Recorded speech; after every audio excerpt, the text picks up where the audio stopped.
நாங்க சுட சுட இட்லி சாப்பிட்டு போய் ஊரெல்லாம் சொல்லலாம் என் சித்தி இட்லி போட்டுச்சுன்னு சொல்லிட்டு ஊரெல்லாம் நானும் உங்களுக்கு கொடுப்பு பத்துற மாதிரி சொல்லிக்கிறாளுங்க. ஐ கறி குழம்பு.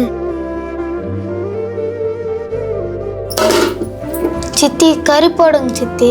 உங்களுக்கு கஞ்சி ஊத்தாம இட்லி போடுறது பெரிய விஷயம், கறி வேணுமா? சாப்பிடுங்க.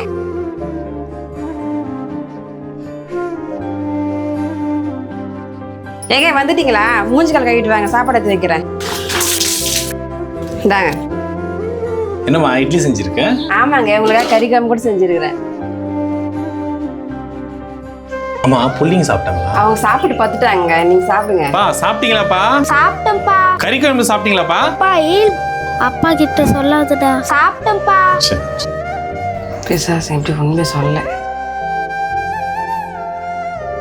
ஏய் இங்க பாருங்க, உங்க அப்பா வந்து கேட்டா கறி குழம்பு தான் சாப்பிட்டேன்னு சொல்லணும். மாத்தி சொன்னீங்க தோலை உரிச்சிடுவேன்.